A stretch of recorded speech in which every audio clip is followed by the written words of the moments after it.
Hello, everyone. We are back on YouTube and LinkedIn Live with yet another exciting episode of the Top Innovator Series. This is where we dive into game changing strategies and, of course, the brilliant minds behind them. My name is Josef Martens, and I'm thrilled to introduce today's guest to you.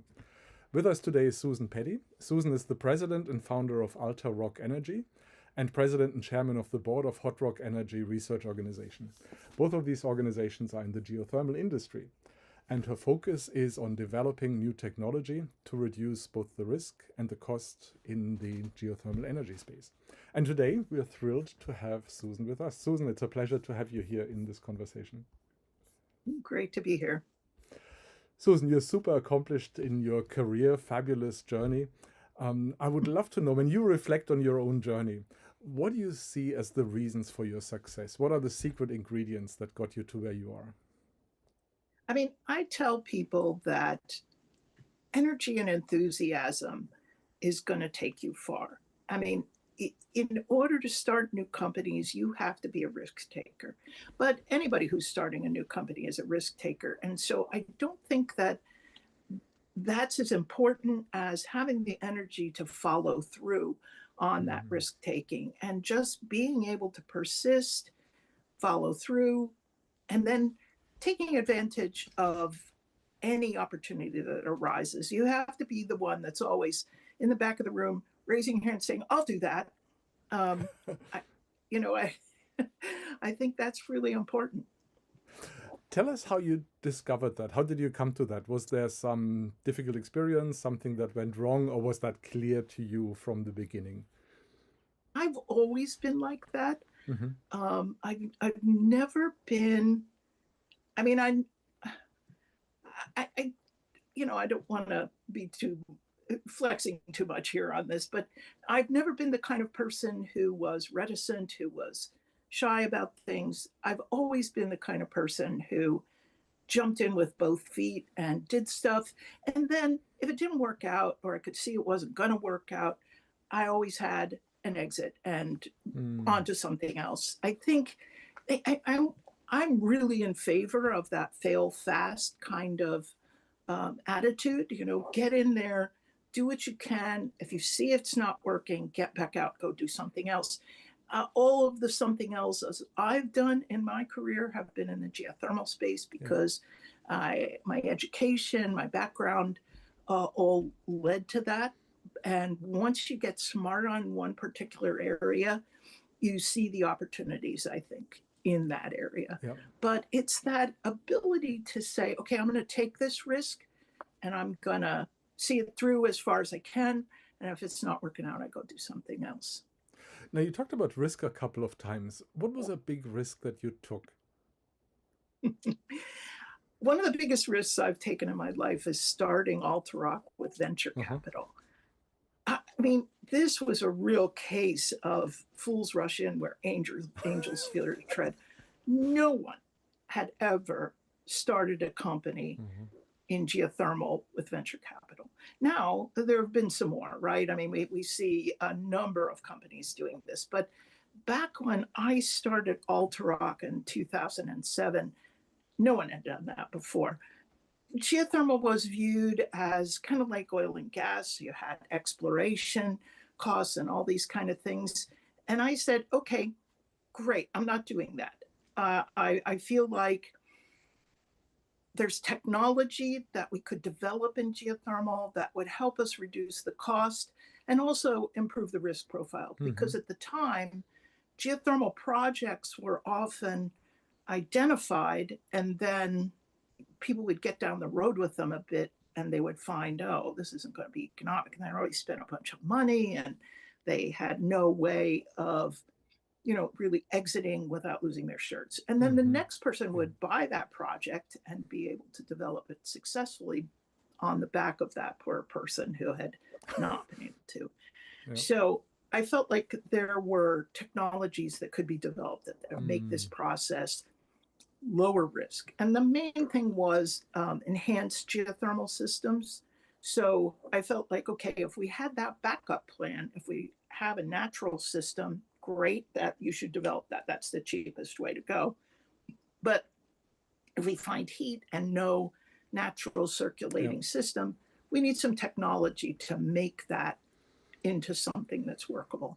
So that's what I decided to do with AltaRock. And when I looked at how do you finance something like that, I had been helping to raise funds for various geothermal development companies with a buddy who was an investment banker. And I told him what I wanted to do. And he said, I think that's a good idea. Why don't you think about doing that? And then I got involved with MIT puts together these future of energy areas, like future of solar, future of wind, and so on and so forth, fusion. And they did the future of geothermal energy. And that was finalized. We took the report on the road in early 2007. And so I was going around talking to people about the work we'd done on the future of geothermal energy. And at the end of one talk, I had a guy come up to me and say he was from Kleiner Perkins, and had I thought about starting a company based on these ideas. And I said, yes, I have. I have thought about that. And he said, well, do you have a business plan? I said, well, I'm partway there. He said, well, finish it up and bring it to us. So I said, great. So I went back, I finished up the business plan. I took it to my buddy, investment banker, and I said, hey, what do you think of this? And he looked at it and he said, I think this could work. He said, I'm going to a conference at Goldman Sachs on energy technology. Why don't you come with? And so I took the business plan with my buddy. We went to the conference. We met up with some folks. They said, Vinod Khosla is somebody you should show this to. And so I said, yeah, okay. And we walked out into the hallway, and there was Vinod Khosla walking towards us. And they said, oh, Vinod, you should look at Susan's business plan. He said, okay. So there was nowhere to sit. He said, let's go down to the coffee shop. There were no tables. So we sat and looked at my business plan on my laptop on my lap. And at the end of the pitch deck, he said, I'll finance that. And I'm like, oh, okay, but I've already talked to Kleiner Perkins about this, and they were interested. So he said, oh, great, I do deals with Kleiner Perkins all the time. And that was in mid-April.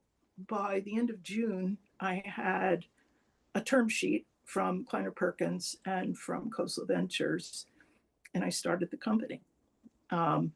It was just that fast. So, and honestly, I had run companies before. I had started 2 businesses previously, but they were in the area more service company type businesses. My first company was called Well Production Testing, and we did well production testing. Very cool. And then my second company was called Black Mountain Technology, and we basically help geothermal developers, get financing. It was our big thing. I love the story. It also has a lot to do with being at the right space, at the right place, at the right time, right? Awesome. So there is exactly, no doubt, awesome business plan and a little bit of serendipity as well, probably, to have all of this come together. Yeah. Nice. Yeah. And that feeling of, okay, I can do this. I think, a lot of entrepreneurs are like me. We do tend to get overconfident. And I think it's important to remember that and not, really stick yourself out on the end of a very narrow limb. But I think it's a characteristic of entrepreneurs to think that you're right and to go with it. And when you're not, you need to recognize it. Yep. So interesting the way you said it, right? So a lot of entrepreneurs are overconfident. First, the way that landed to me was they should scale it back. And what I hear you say now, they shouldn't, right? It's the asset, it's the strength that they bring to the table. It's the strength. Yep. Yeah. Think back, again, going back to your leadership journey. And when you think of some key moments, maybe, what was something that surprised you? What was a situation where you thought, I have a clear idea of how this is going to play out, what's going to happen, and it was different? Something different happened. Well, I didn't know anything about venture capital. I mean, Okay. literally nothing. Because the investors that my colleague and I had been talking to were mostly, project finance. And so it was just a totally different world. And I so the first thing that happened that was a big surprise to me was they said, well, you can't be the CEO of the company. And I'm like, yeah, no shit. I don't know how to run this company. I mean, I know how to run companies, but not this one. And Right. so great, let's get a good CEO in here that will know how to run the business. And I have to tell you, that was the biggest surprise to me was the people that they thought were good candidates as CEO of AltaRock, which was a technology development company. That's what we were going to do. I mean, I just like they had no experience doing that. One came out of the wind industry and was doing wind project development. Another actually came out of the geothermal industry, but was doing geothermal project development. And that is really, really different from technology development. I would have been better off with somebody who came out of some kind of like medical product development or technology development, something that was technology focused and understood the road to making money with a new technology, because that was the thing I didn't know and I had to figure out. Yeah, got it. Now, Susan, we spoke about your past leadership journey. I'd like to take a look at where you are today. Again, not about companies, not about projects or technology, still about your leadership journey. When you look at where you are today, what are areas where you think you can grow? What are areas where you look at and say, if I go to the next level here, this would help me? Yeah. So that is a really good question, because once you're in your 70s and you begin to think, okay, how am I going to retire? How am I going to stop doing this? But I'm not good at that. I'm not good at stopping. I was curious if you're going in that direction now. So my next step is retirement. I was really curious now. Okay. It probably should be, but I mean, lately I've just been thinking, okay, I think I need to start another company. Okay. I think so. There's some real interesting new technologies that are being developed. They're in the process that will work to take geothermal, I think, to the next level by going to very, very high temperatures. Yep. And I just think that we could bundle up some of these technologies. Some are mine, some are other people's. Some have come out of national laboratories. And I think putting those together, we have the opportunity to really make a difference in geothermal and the cost of energy. And I don't think that I really want to stop doing this stuff, right? I mean, that's why I started Hero, as I said, okay, AltaRock's not doing technology development anymore. We develop technology, now we're using it. And I just felt like, okay, I need another avenue for technology development. Yeah. Let me put the spotlight back on you though, Susan. So next company, fabulous. What's an area where you could grow to make that next company more successful? So talk to me about your own growth, your own journey. And maybe there is nothing, right? If you feel like you've got everything. No, definitely. Okay. Definitely. So as you can tell from the way I talk about it, technology is my area. And, subsurface technology, that's what I do and that's what I know. And like I said in the beginning, I was really surprised at who the venture capital folks thought would make a good CEO for AltaRock. Since then, I mean, I think that the way I could grow best is to have a better understanding of markets, the business cycle. How do I take things from that okay, here's a great idea. It's going to get funded by venture capital. How do you go to the next step? How do you take it down the road so that it's sustaining, so that it can go on by itself? And, a lot of people talk about exit strategies with VC backed companies. Um, the problem with geothermal is that it doesn't lend itself to that, to the kinds of strategies that are typically taken by VC backed companies. And what I'd like to do myself is learn about what are the alternatives to the typical, go public, license this technology, whatever kinds of strategies that come from the digital technology realm. I know there's better ways to do this. Got it. And I think that it's important not just for geothermal, but I think that understanding this is important for things like some of the new nuclear technologies, fusion technologies, some of these big, expensive to develop technologies that really could change the world. How do we take those from I'm an engineer in the lab kind of financed project with VC capital to I'm building half a dozen of these, and they're really, it's accepted that they're going to be like that. I think that's what I would like to really focus on myself, is that pathway, understanding better what that pathway could be. That's a neat question. And it's really about how does a marketplace for business function best. That's right. That's right. It's the business side that I never was good at, and I feel like over all these years I've learned a lot, but I think there's definitely more to learn. And I had this wonderful friend who was teaching at the Foster School of Business at University of Washington, and I listened a lot to her, and one of her big pieces of advice was hire to your weaknesses. You have strengths, hire to your weaknesses. And I've always done that. But I think that maybe there's a missing link here, that there aren't people in this area who really are good at this, good at taking a company from that light bulb over your head to, okay, I'm making money with this. Got it.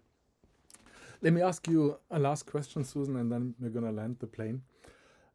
If you had a magic wand and you could change something about how tech leaders lead their organizations, so you can do one change in the leadership as it's typically being executed, what would that change be? Wow. Okay. Okay. Yeah. I know what the answer is, but I'm not sure you're going to like it very much. I'm a woman, as you may have noticed, and I have been at the forefront of women going into areas where they typically didn't go. I was one of the first women to graduate from Princeton. I started my own companies. I went out on drill rigs. I've been in that kind of role for a long time.